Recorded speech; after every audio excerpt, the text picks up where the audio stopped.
నమస్తే, welcome to HM TV. కొంతమంది యువకులు పుట్టుకతో వృద్ధులు అన్నారు శ్రీశ్రీ గారు. కానీ మనమందున్న ఈ విశిష్టమైనటువంటి వ్యక్తి వృద్ధాప్యంలో కూడా యువకుడు.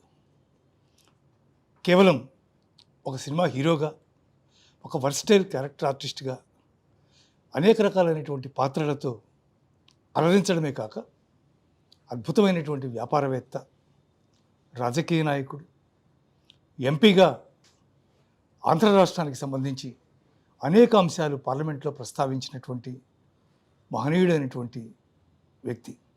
ఈ రోజుకి కూడా దేశ శ్రేయస్సు, రాష్ట్ర శ్రేయస్సు, సమాజ శ్రేయస్సు ప్రధానంగా కోరుకుంటూ జైభేరి అనేటటువంటి సంస్థకి ఒక గొప్ప విశిష్టమైనటువంటి పేరు ప్రఖ్యాతులు సంపాదించినటువంటి చాలా గొప్ప వ్యక్తి ఆయన మురళీమోహన్ గారు. చాలామందికి ఆయనలో ఉన్నటువంటి వర్సిటాలిటీ, ముఖ్యంగా ఒక ఆర్టిస్ట్గా చేసినటువంటి అనేక క్యారెక్టర్స్లో ఆయన చేసినటువంటి కొన్ని మహత్తరమైనటువంటి క్యారెక్టర్స్ ఉన్నాయి. సూత్రధారులు లాంటి పిక్చర్లో ఆయన చేసినటువంటి క్యారెక్టర్ అందుకు ఒక మచ్చుతునక్క. ఇట్లా చెప్పుకుంటూ పోతే అనేకం ఉన్నాయి. వారికి ఇటీవలే కేంద్ర ప్రభుత్వం పద్మశ్రీ అవార్డు ప్రదానం చేసింది. ఇంతకాలానికి ఆయన పద్మశ్రీ అయ్యారు. ఈ పాటికి నా దృష్టిలో ఆయన పద్మభూషణ్ అయి ఉండాల్సింది ఇప్పటికే. సరే, అట్లాంటి మురళీమోహన్ గారు మనకి చాలా ఒత్తిడిలో ఉన్నప్పటికీ కూడా సమయాన్ని కేటాయించారు. ఉగాది సందర్భంగా ఆయన విషస్ తీసుకుని ఆయనతో కొద్దిసేపు మాట్లాడి ఆయన అభిప్రాయాలని, ఆయన ఆశయాలని, ఆయన నడవడిని, వాటన్నిటిని హెచ్ఎంటీవీ ప్రేక్షకులకు అందించాలనే ఈ ప్రత్యేకమైనటువంటి ఇంటర్వ్యూ ఆయనతో. నమస్కారం మురళీమోహన్ గారు. సార్, ఉగాది శుభాకాంక్షలు మీకు. At the same time Padmashri వచ్చినందుకు కూడా హెచ్ఎంటీవీ మీకు శుభాకాంక్షలు తెలియజేస్తోంది. ఉగాది ప్రతి ఒక్కరికి జీవితంలో ఒక కొత్త ఆశల్ని, ఒక కొత్త ఆశయాల్ని నింపుతూ వస్తుంది. మీకున్నటువంటి అపారమైనటువంటి అనుభవం వివిధ రంగాల్లో ఈ ఉగాది మీకు ఎలాంటి స్ఫూర్తినిస్తోంది? ఒక విధంగా చెప్పాలంటే ఈ ఉగాది చాలా ఆనందంగా ఉంది.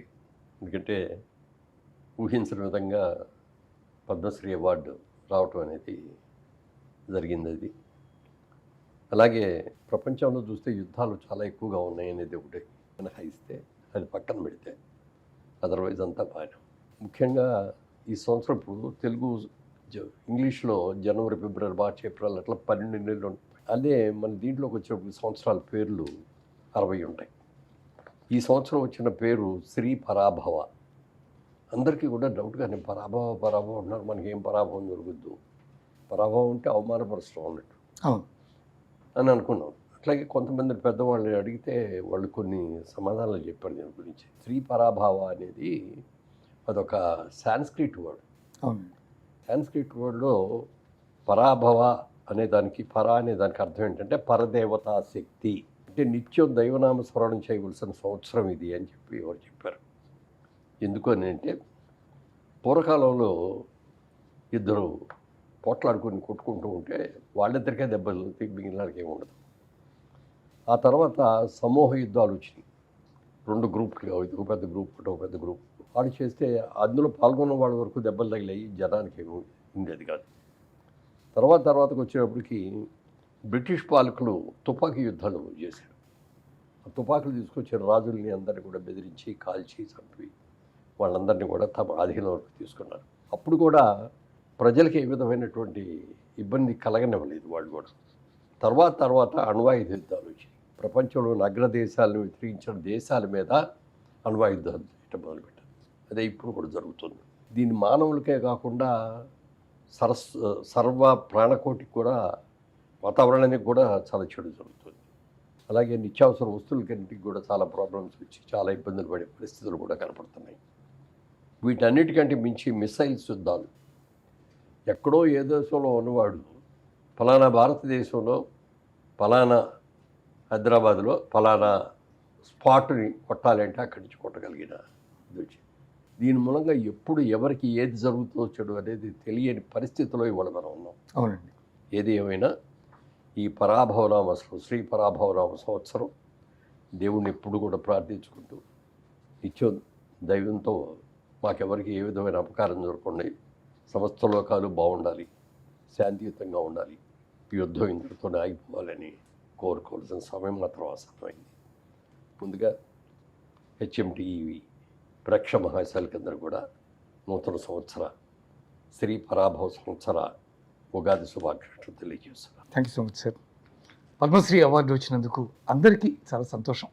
ఎందుకంటే మిమ్మల్ని మీరు అజాత శత్రువు, ఎవరితో మీకు ఎటువంటి విభేదాలు కానీ గొడవలు కానీ ఎక్కడా మీ మీద ఒక రకమైనటువంటి దూషణ ఈరోజు వచ్చినటువంటి సందర్భం మీ కెరీర్లో ఎక్కడ కనిపించదు.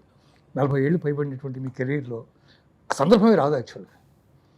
అంత అజాత శత్రువుగా మీరు ఉన్నారు. అందువల్ల ప్రజలందరూ కూడా సంతోషించారు. నాట్ ఓన్లీ అన్ ఆర్టిస్ట్, మీలో ఉన్నటువంటి గొప్పతనాన్ని వాళ్ళందరూ అభినందిస్తూ సంతోషపడ్డారు. కానీ మీ స్పాన్ ఇప్పటిదాకా వచ్చినటువంటి సినిమా, రాజకీయం, వ్యాపారం ఇవన్నీ ప్రత్యక్షంగా చూసినటువంటి వాళ్ళకి పద్మశ్రీ చాలా డేట్ అయిందేమో అని అనిపిస్తుంది. నేను ఇందాక ఇంట్రోలో చెప్పినట్టుగా ఈ పాటికి పద్మభూషణ్ కూడా వచ్చి ఉండాల్సిందేమో అనిపిస్తుంది. ఎందుకని ఇది ఇంత ఆలస్యమైంది?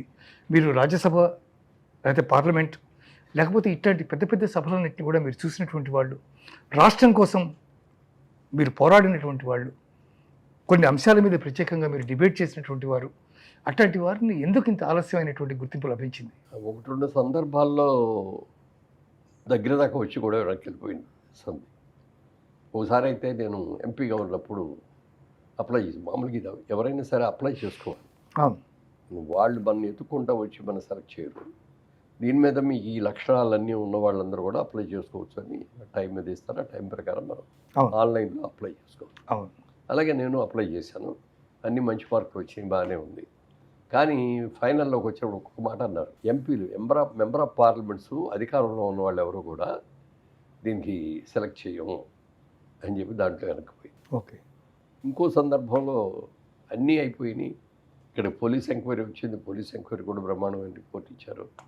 ఆఖరి నిమిషంలో ఏం జరిగిందో తెలియదు, కానీ అప్పుడు కూడా రాలి. ఈ సంవత్సరం వచ్చినందుకు నిజంగా చాలా సంతోషంగా ఉంది.